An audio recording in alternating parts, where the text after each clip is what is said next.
क्या आपने कभी सोचा है कि आपके जीवन में एक ही तरह की परेशानी बार बार क्यों आ रही है?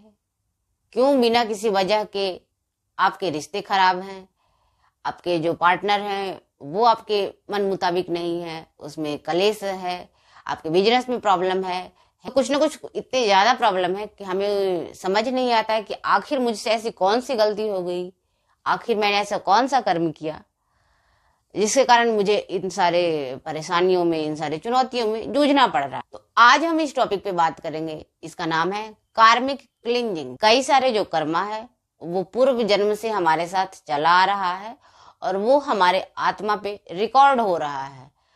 वो हमारे पूर्व जन्म के जो हमारे कर्म थे, हमने किसके साथ अच्छा किया, किसके साथ बुरा किया, हमें नहीं पता होता है। पर वो सारे, हमने अगर किसी को कष्ट दिया है तो कर्मा का ये सिद्धांत है कि वो घूम फिर कर वो आदमी के पास आ ही जाता है।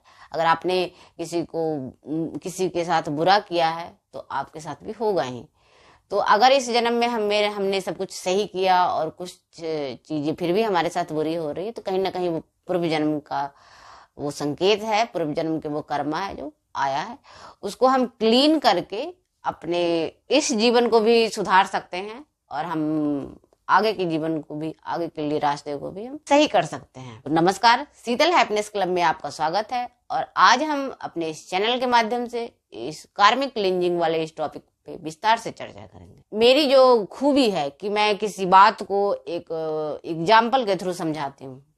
अभी हम अपने एक फैमिली मेंबर की काउंसलिंग कर रहे थे जो लगभग 60-70 साल के हैं, बुजुर्ग दंपति है। उसमें उन लोगों में आए दिन किसी न किसी बात के लिए कलह होती रहती है और मैं उन्हें पूर्व जन्म के कर्मों को लेकर चीजों को समझाने की कोशिश कर रही थी। तो मेरे पिताजी ने एक स्टोरी सुनाई ये कर्मों को बंधन को लेकर कि एक पंडित जी थे, उनकी वाइफ उनको हर दिन झाड़ू से मारती थी। अब पंडित जी काफी विद्वान थे, काफी उनका यश था, सम्मान था। कुछ लोग उनको, पंडित जी को दिखाने आए थे कि पंडित जी मेरे लाइफ में ये समस्या चल रही है, आप उसका निराकरण बताइए। और जब ऐसे पंडित जी को देखा कि उनकी तो बीवी ही उनको पीट रही है, भाई ये हमें क्या सॉल्यूशन बताएंगे।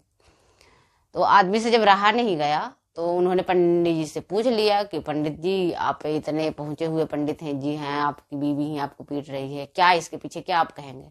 तो पंडित जी ने पूरी कहानी विस्तार से बताई कि देखो ये जो पीट रही है, इससे ज्यादा मैंने इसको तकलीफ इसके पूर्व जन्म में दिए थे। फिर वो कहानी को विस्तार में बताते हैं कि पूर्व जन्म में मैं कौवा था और ये खच्चर थी, व्यापारी था, उस पर नमक ढोने का काम करता था और नमक ढोने से वो जो खच्चर है उसके पीठ पे घाव बन गया था। वो जो कौवा था उस घाव का मांस एक चोच मांस उठाया और लेके उड़ गया।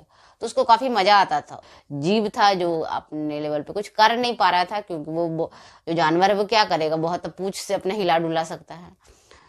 तो इस तरह वो कौवे ने काफी मजे लिए थे उस जन्म में। तो क्या है कि उसका शरीर का मांस खा रहा है, तो समझे किस लेवल का पेन दिया था। और इस जन्म में वो फिर से हस्बैंड वाइफ बने और जो कौवा था वो पंडित जी बन गया और जो खच्चर था वो उनकी बीवी बन गई।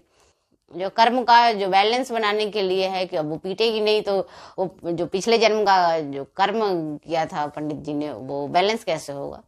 तो इस स्टोरी के बाद उस इंसान को समझ आ गया कि हमारे साथ कुछ बुरा हो रहा है तो उसके लिए हम ही जिम्मेवार हैं। जैसे पंडित जी ने ये मान लिया कि वो खुद ही जिम्मेवार थे। ठीक है, हमने एक्सेप्ट कर लिया कि हमारे साथ लाइफ में कुछ बुरा हो रहा है तो हमारे पूर्व जन्म के कर्म है। तो अब क्या करें? अब उसको क्लीन करना है, उसको क्लींज करना है। क्लींज करने के लिए जो सबसे आसान तरीका है क्षमा मांगना। और आप उसे कैसे भी करके क्षमा मांग सकते हैं। एक हवाईयन प्रेयर है, होपोनोपोनो प्रेयर भी उसको कहते हैं। उसमें जो क्षमा मांगने का तरीका है वो सबसे आसान है और सबसे मार्मिक है और सबसे ज्यादा प्रभावी है। वो 4 लाइनें हैं जिसको दोहराते हैं। आई am sorry, please forgive me, thank you, I love you. हम पुराने कर्म को क्लीन करने के लिए क्या कर सकते हैं? सबसे पहले हम जिनसे भी ये माफी मांगना चाहते हैं, चाहे वो प्रॉब्लम किसी भी रिश्ते में हो, हस्बैंड वाइफ के रिश्ते में हो, माँ बेटे के रिश्ते में, हम इमेजिन करते हैं जो सबसे क्लोज रिलेशन है वो हस्बैंड वाइफ का है। और अगर दोनों एक दूसरे के साथ प्यार से रहें, खुशी से रहें, तो ये धरती ही उनके लिए स्वर्ग है। और ये मुझे रियलाइज हो रहा है, आज मैं एक 70 साल के बुजुर्ग की काउंसलिंग कर रही हूँ, तो मुझे रियलाइज हो रहा है कि उनके प्रॉब्लम की वजह एक दूसरे के कमियों के साथ एक्सेप्टेंस है। हम एक इंसान को 50 साल में नहीं सुधार पाए और अब उसको चाहेंगे कि वो बिल्कुल मेरे हिसाब से चले, तो वो आपका बच्चा नहीं है। आप उसको उसके हिसाब से चलने दीजिए।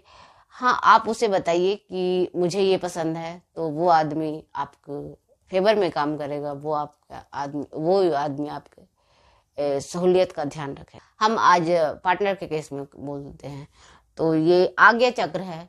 यहाँ पे हम अपने पार्टनर को विजुअलाइज करेंगे, दोनों हाथों को ऐसे यहाँ पे छाती पे रखेंगे। ये हमारे जो बाएं नॉस्ट्रिल है वो चंद्र नाड़ी है, हम उससे सांस लेंगे। अब अपने आज्ञा चक्र पे अपने पार्टनर को विजुअलाइज करें। माय डियर पार्टनर, मैंने जाने अनजाने में आपको बहुत सारे कुवाक्य बोले हैं, बहुत सारे अपशब्द बोले हैं। मुझे पता है मैंने आपको काफी दुख पहुंचाया। माय डियर हस्बैंड, मैं अपने बोले हुए शब्द को वापस नहीं ले सकती, परंतु मुझे ये रियलाइज है कि मैंने आपको बुरा बोला है, मैंने आपको अपशब्द कहा है। उसके लिए मैं दिल से आपसे क्षमा मांगती हूँ। प्लीज मुझे माफ कर दें। मैं अपने आगे की पूरी लाइफ को खुशहाल बनाना चाहती हूँ। मैं चाहती हूँ कि मैं आगे की लाइफ ताउम्र आपके साथ खुश रहूं, आपके हर सुख दुख में मैं आपका साथ निभाऊं और हमेशा प्रेम पूर्वक वचनों का उपयोग करूं। My dear husband, I am sorry, please forgive me, thank you, I love you. I am sorry, please forgive me, thank you, I love you. I am sorry, please forgive me, thank you, I love you. मुझे पता है आपके आने से, आपके साथ होने से मेरे सारे काम बहुत ही आसानी से हो जाते हैं, बहुत ही इजीली हो जाते हैं। तो ये हमारा होपोनोपोनो प्रेयर का ये कुछ लाइन है, जिसको हम मल्टीपल टाइम हम 5 मिनट कर सकते हैं, हम 4 मिनट कर सकते हैं, जितना आपका मन करे आप उतना कर लीजिए। अभी मुझे एक याद आ रहा है कि एक मेरे काफ़ी अच्छे फ्रेंड हैं जो एम्स में डॉक्टर हैं, और उनके हस्बैंड वाइफ में इतनी ज़्यादा अनबन है कि मैंने उनको एक बार ये होपोनोपोनो प्रेयर के लिए गाइड किया था। तो उन्होंने कहा कि शीतल, ये हमारा ईगो है जो ये हमें करने नहीं देता। तो आपका ईगो आपकी मैरिड लाइफ को डिस्ट्रॉय कर रहा है और आपको पता भी नहीं है।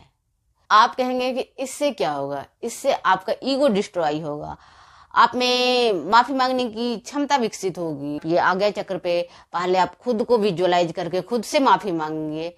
खुद से क्यों माफी मांगना है? क्योंकि हम हर दिन अपने को कुछ उल्टा सुल्टा बोल के हम खुद को हर्ट करते रहते हैं, और फिर दूसरे को तो हर्ट करते हैं, वो तो दिख जाता है। तो हम खुद को से माफी मांगे, फिर अपने पेरेंट्स से, अपने पार्टनर से, अपने सिबलिंग से, अपने नाते रिश्तेदार से, हर किसी से माफी मांग ले और अपने जो कार्मिक अकाउंट है उसको क्लीन करें।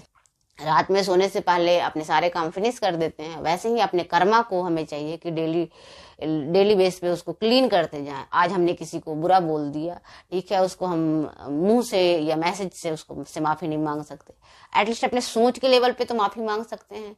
उसको अपने आज्ञा चक्र पे विजुअलाइज करके तो माफी मांग सकते हैं। इसमें आपका कुछ भी नुकसान नहीं है, इनफैक्ट आपके कर्मा क्लीन होते जाएंगे। अपने कर्मा को क्लीन करें और खुश रहें।